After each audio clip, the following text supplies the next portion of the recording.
Hello student, welcome to Agri Now classes Gorakhpur. जैसा कि आप लोग जानते हैं कि हमारे YouTube channel Agri Now classes पे अरुण कत्यायन की सीरीज चलाई जा रही है, जिसमें कि हम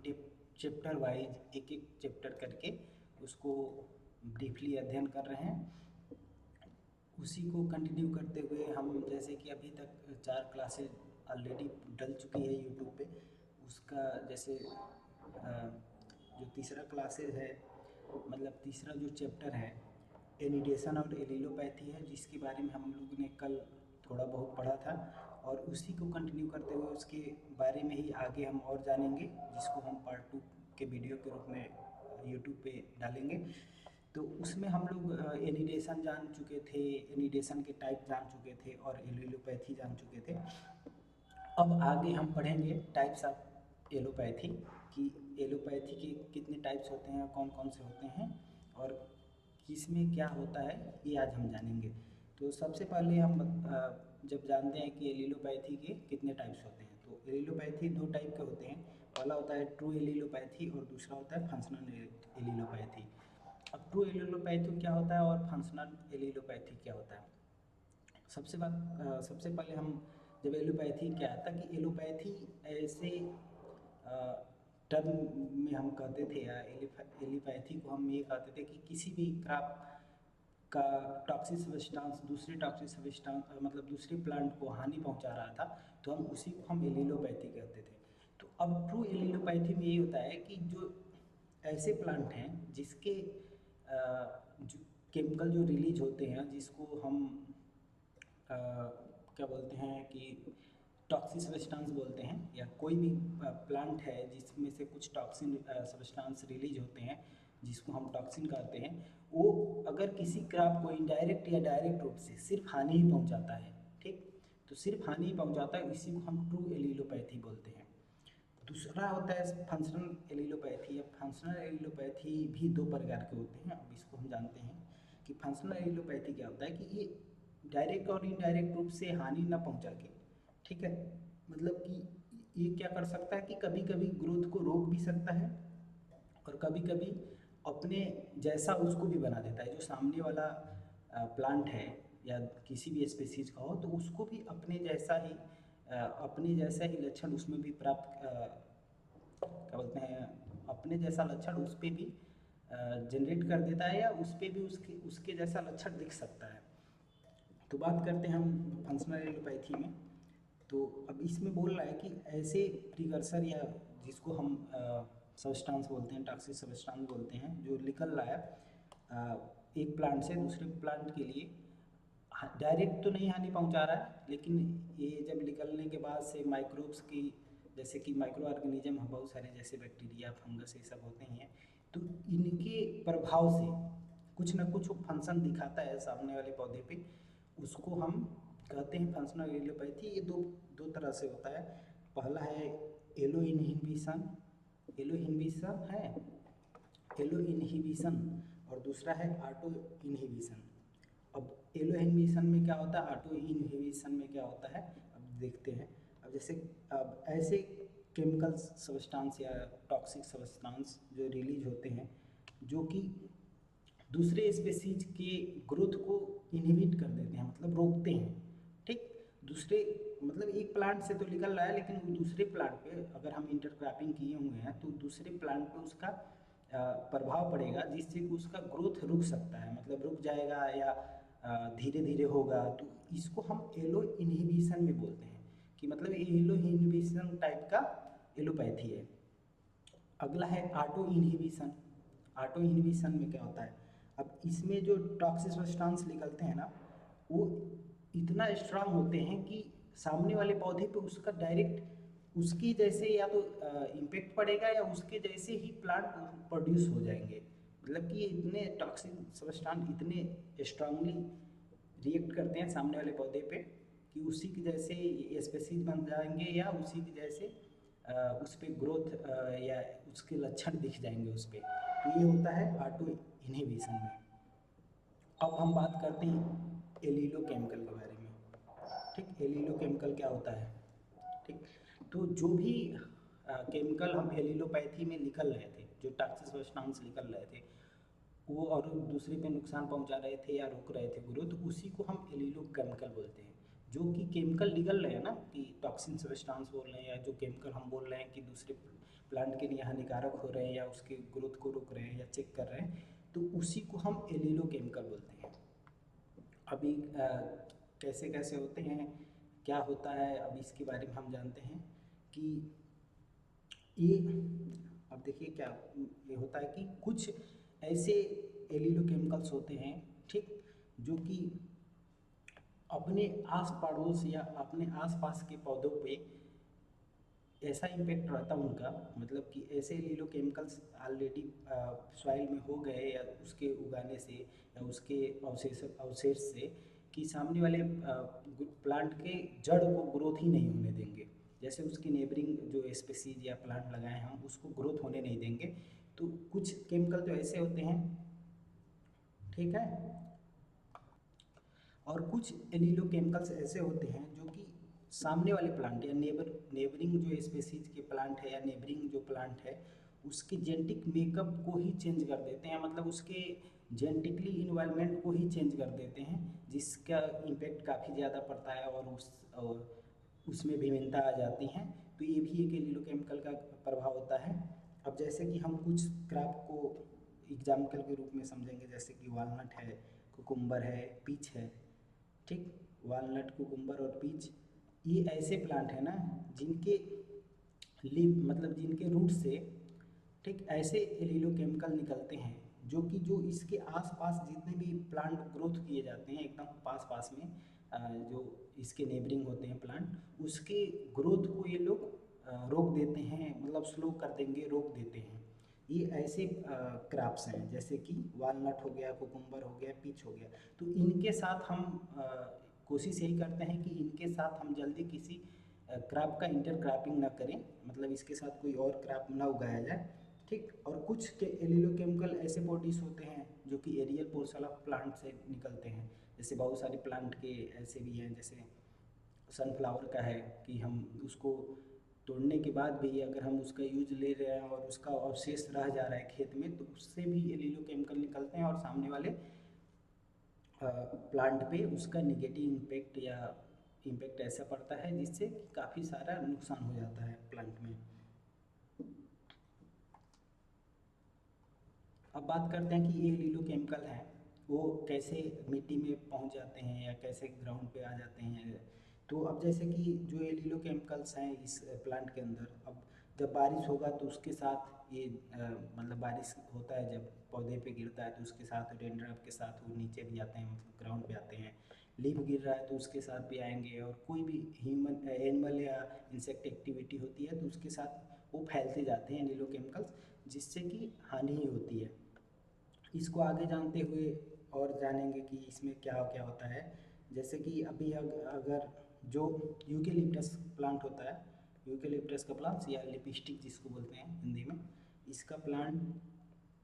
ऐसे केमिकल एक्सक्लूड करता है, एक्सट्रूडेट करता है, मतलब निकालता है, जो कि अगर हम जिस खेत में भी अगर लिपस्टिक का पौधा या यूकेलिप्टस का पौधा लगा हुआ है और उसके आसपास उसकी पत्तियां गिरी हुई हैं, तो वहाँ के फील्ड पे हम मस्टर्ड सीड को अगर उगा रहे हैं तो वो जर्मिनेशन रोक देता है, उसका जर्मिनेट नहीं होने देता है। तो ये एक एग्जाम्पल है। इसके साथ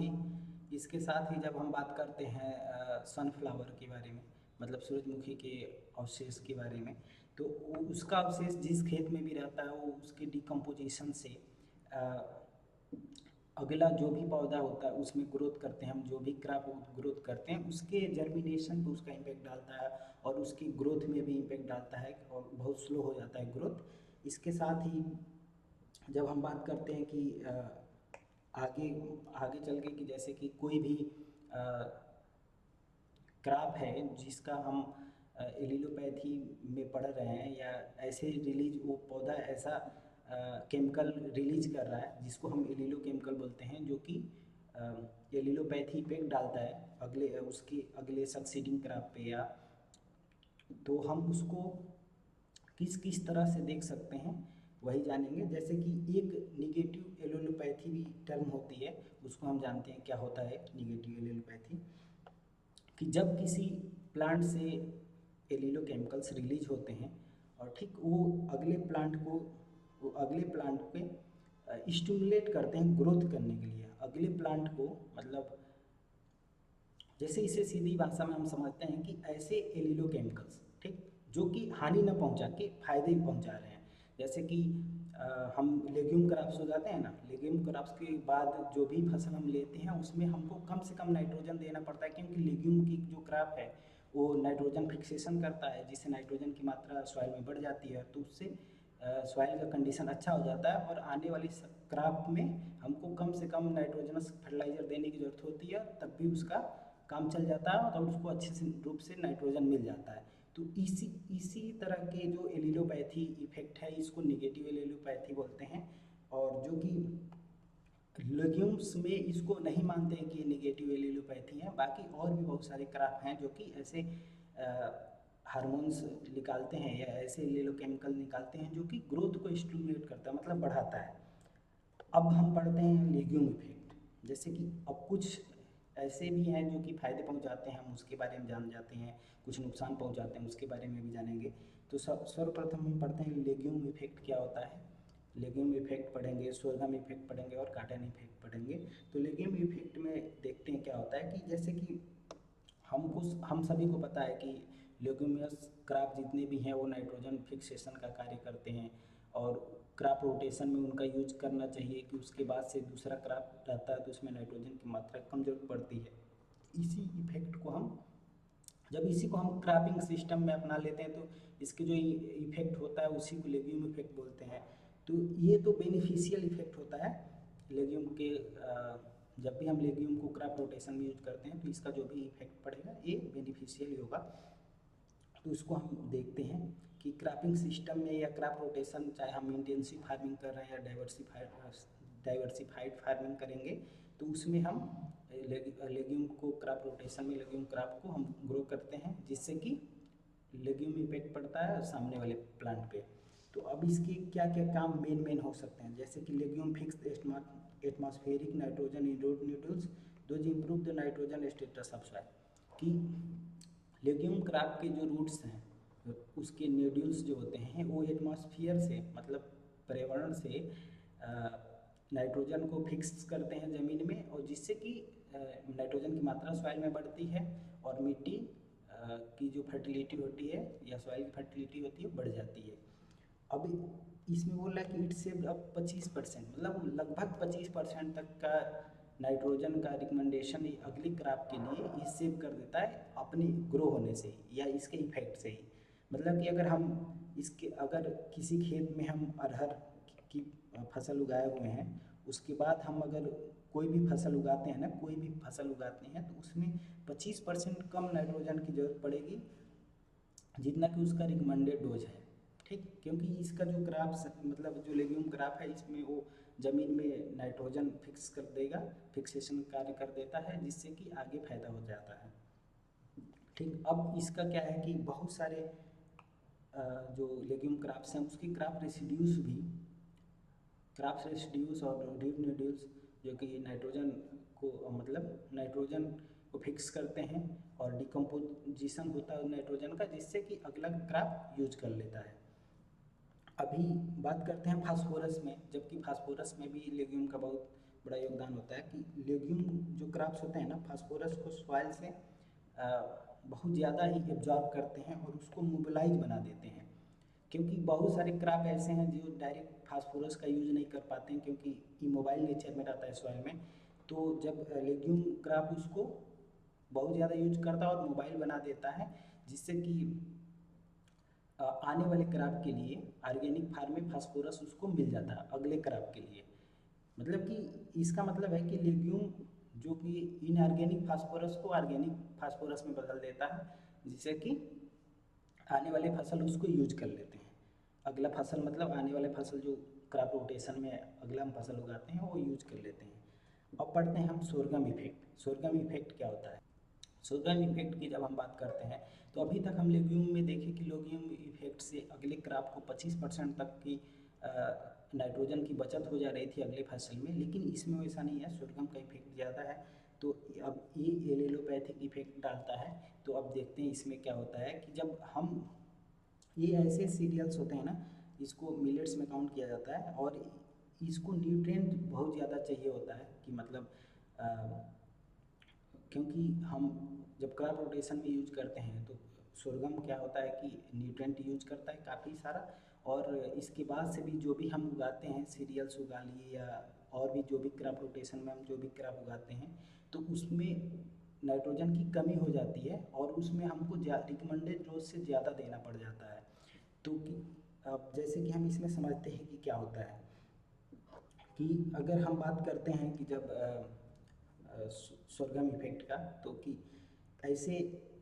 सोरगम में जो एलिलोपैथी इफेक्ट पाया जाता है तो इससे क्या होता है ना, सोरगम ज़्यादा से ज़्यादा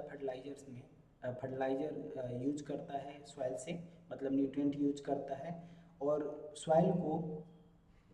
नाइट्रोजन, जैसे कि अभी बात करते हैं कि जैसे बहुत ज़्यादा नाइट्रोजन इस फर्टिलाइज़र यूज करता है या नाइट्रोजन सॉइल से यूज करता है, जिससे कि मिट्टी में मिट्टी में नाइट्रोजन की कमी हो जाती है, जिससे कि जब हम अगला क्रॉप उगाते हैं तो उस पर उसका बुरा इम्पेक्ट पड़ता है। तो जब हम सोरगम की बात करते हैं ना तो लगभग 25% या उससे अधिक 25% या उससे अधिक नाइट्रोजन वो अगले फसल में हमको ज़्यादा देना पड़ता है। जैसे कि जब हम सोरगम का इफेक्ट इतना ज़्यादा है कि अगले फसल हम जो भी सोरगम के खेत में उगाते हैं क्रॉप रोटेशन के बाद, तो उसमें 25% एक्स्ट्रा हमको नाइट्रोजन फर्स्ट फर्टिलाइज़र में ही डालना पड़ता है, क्योंकि उसका नाइट्रोजन ज़्यादा से ज़्यादा यूज कर लिया सोरगम, जिससे सॉइल में नाइट्रोजन की मात्रा कम हो गई है। तो इसलिए हम उसको ज़्यादा से ज़्यादा नाइट्रोजन देते हैं पहली बार में कि वो उसको ओवरकम कर पाए, मतलब उसको मैनेज कर पाए। ये होता है सोरगम इफेक्ट। अब बात करते हैं हम काटन इफेक्ट के बारे में। काटन इफेक्ट क्या होता है? काटन इफेक्ट के बारे में जब बात करते हैं तो काटन इफेक्ट ये चीज़ होता है कि जब काटन हम किसी भी खेत में उगाते हैं ना तो इसके जो रूट होते हैं डीप होते हैं, मतलब कि टैब रूट होते हैं लगभग, कि बहुत ज़्यादा डीप जाते हैं मिट्टी में और मिट्टी के निचले हिस्सों से नाइट्रोजन और जो भी न्यूट्रिएंट होते हैं, मतलब NPK या और भी जितने सारे न्यूट्रिशन इसेंशियल या फंक्शनल न्यूट्रिएंट हैं जिसको लेते हैं वो, तो ये कम से कम ही मात्रा में ले पाते हैं, क्योंकि बहुत ज़्यादा नीचे नाइट्रोजन की बात करें या कोई भी न्यूट्रिएंट बहुत कम होता है नीचे ज़मीन के काफ़ी गहराइयों में, तो ये कम से कम यूज कर पाते हैं। तो इसमें हम आने वाले समय में ऐसे मतलब नेक्स्ट क्रॉप रोटेशन के बाद हम ऐसा क्रॉप उगाते हैं जो कि कम से कम, मतलब जिसका शैलो रूट सिस्टम हो, मतलब कि जिसका उथला रूट हो, मतलब बहुत ज़्यादा डीप ना जाता हो, और जो कि इससे ये फ़ायदा होगा कि जो सरफेस पे, मतलब सब सरफेस और सरफेस सॉइल पे जो न्यूट्रिएंट है उसको अगला क्रॉप यूज कर सके। इसी इसी इफेक्ट को हम कॉटन इफेक्ट बोलते हैं। कॉटन इफेक्ट मतलब एक बार फिर से मैं बता दे रहा हूँ कि जैसे कि कॉटन की जो रूटें हैं वो डीप होती है काफ़ी, मतलब वो काफ़ी डीप जाती है और मिट्टी के निचले हिस्सों से ये जो भी न्यूट्रिएंट ग्रहण करती है, जिससे कि ऊपर वाले हिस्सों में काफ़ी न्यूट्रिएंट बचे रहते हैं। तो इसलिए हम जब क्रॉप रोटेशन करते हैं, क्रॉप कॉटन के बाद अगर दूसरा क्रॉप लगाते हैं तो उसमें ऐसे क्रॉप सेलेक्ट करते हैं जिसका शैलो रूट सिस्टम हो, मतलब कि उसके रूट एवेंटियस टाइप के हों, मतलब छोटे छोटे रूट्स हों, बहुत ज़्यादा डीप ना जाते हों, ताकि वो जितने भी न्यूट्रिएंट्स हैं सरफेस पे वो यूज कर सकें और वो मतलब उस यूज कर सकें और अपना ग्रोथ करें। इस टोटल इफेक्ट जो भी ये क्रिया हो रही है या जो भी ये टोटल इफेक्ट पड़ रहा है, इसी को हम कॉटन इफेक्ट बोलते हैं। अब अभी एलिलोपैथी इफेक्ट ये सब ख़त्म हो गया, तो अभी के लिए बस धन्यवाद। और हमारे एग्री नाउ क्लासेज जो गोरखपुर में इसका मेन ब्रांच है, जहाँ यूट्यूब चैनल पे तो वीडियो डलता ही रहता है, और अगर ऑफलाइन या गवर्नमेंट जॉब की तैयारी करनी हो या UG या PG का एंट्रेंस की तैयारी करना हो तो आप संपर्क कर सकते हैं। वेबसाइट भी है, यहाँ पे व्हाट्सअप नंबर भी दिया गया और टेलीग्राम का चैनल भी है, तो आप इन सभी माध्यमों से आप संपर्क कर सकते हैं। और बहुत बहुत धन्यवाद वीडियो देखने के लिए। Thank you.